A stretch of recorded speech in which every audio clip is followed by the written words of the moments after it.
Hello and welcome to Evil PC Gaming. My name is Jim. Today we're going to be doing Watermelon Slurping Simulator. No, actually we're going to be taking a look at Rising World.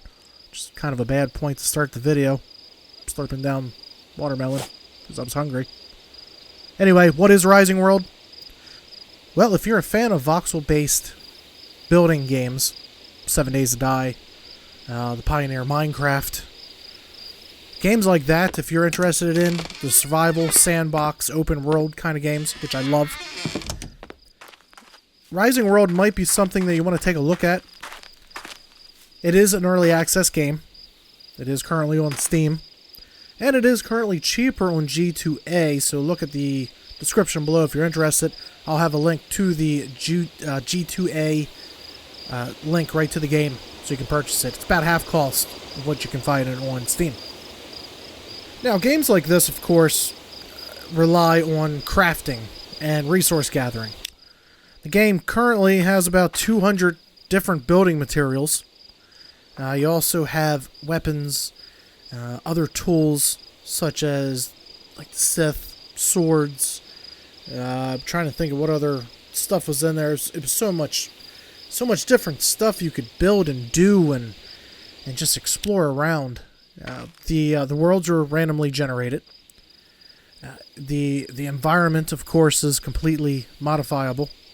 You can dig, you can sculpt the land around you with a rake, for example. You can raise it, lower it. You can dig, you can mine. Mining, of course, is an essential part to the game. Just like other survival games, mining always seems to be the go-to to get the resources you need to survive. Now, with the gathering resources, the game has a huge network of just caves all over the place. Caves. It's usually where you find all of your resources. I read you can find resources by just doing your typical strip mining that you Minecrafters are probably well aware of doing, used to doing. That was pretty much one of the main ways to find all your resources. On here, you seem to find them down in the caves. Right now, there's really nothing in the game, like mob-wise, that will actively search for you and kill you. There are plenty of animals in the game that will kill you. There's bears, there are tigers, saw elephants. I didn't really mess around with the elephants. I'm guessing if you hit them, they would probably attack you. I decided to go up to a goat and try chopping him in the head with an axe. And he turned around and started just pretty much head ramming me right in the ball sack until he killed me. I didn't run away quick enough. And then, of course, I was out exploring, came up over a crest of a hill, and there was a tiger on the other side. He gave chase, but at the time, well, at the time now in this game, it's pretty easy to get away from him. I just ran full speed back to my house until I outran him, or I could get inside and just get away from him. Even though he was faster than me, they stop to strike. So every time they stopped to strike, I was able to run away. I'm sure the challenge of having AI hunt you down and want to kill you will come eventually. I'm kind of hoping that this game doesn't lean towards any kind of zombie survival. Because honestly, we already have that. We already have 7 Days to Die. If you're still a big Minecraft fan, you still have Minecraft, the skeletons and the zombies, stuff like that to chase you down. I like this game because you're kind of, you're against the environment, for one.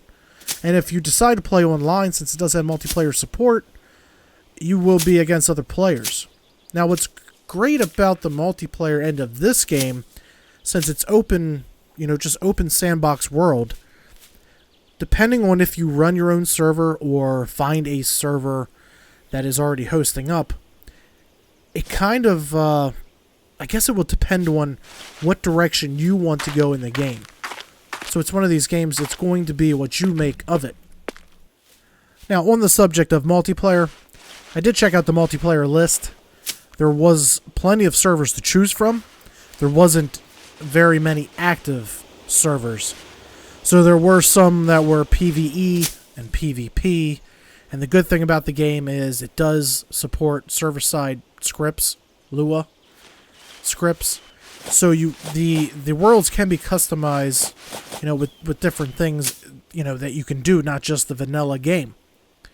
I didn't try joining any of them just because I didn't really find any that had more than 3 or 4 people on it, and I didn't want to hop onto, someone else's server that I probably wasn't going to spend too much time on and put work and effort into building and resource gathering when I can just do it in single player, and chances are I wouldn't have found them on the map anyway.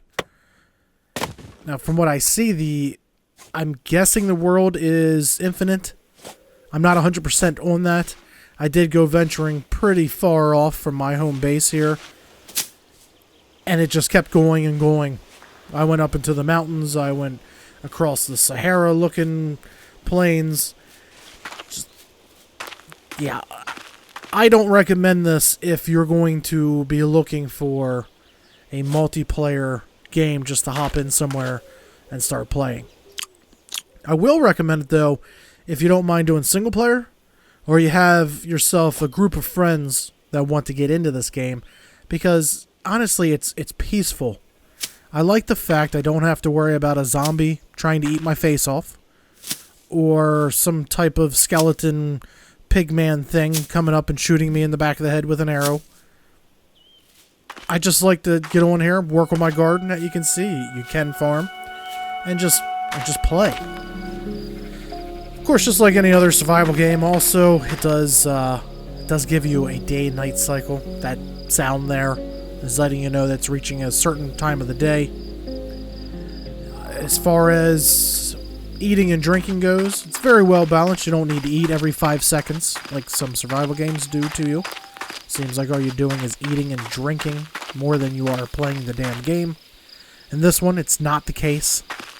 So you can concentrate on doing your building, your resource gathering. You don't have to worry about dying every 10 minutes. Now, one thing I do like, the cooking part. You either have to make a grill that looks like a Weber grill. You can do a smoker, or you can make a grill that goes over your campfire. Put the food into your inventory, and then you have to place the food on the grill. It's not just open up a menu, click it, place it in. Same thing for the forge. You have to look at the spot that you want to put it in and click it in there. With the food, I can put it anywhere on the grill and just let it cook and walk away. It probably takes 5 minutes or more just to cook up a steak. It's not instant gratification. I do like that. One thing that, again, it's early access.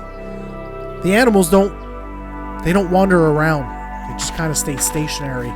They wander around in small areas, but some of them I found they just sit still, like the bears and the tigers. In a way, I guess that's good, because you don't have to worry about getting mauled, but at the same time, there's no challenge to the game yet. So anyway, do I recommend the title?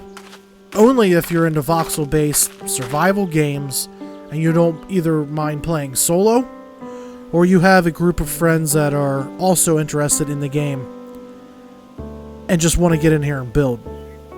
One last thing I should mention, and as far as building goes, you can build modern stuff. Like you can build couches, toilets, toilet paper holders, curtains, all kinds of stuff to decorate the home. That is one thing that I found in a lot of survival games.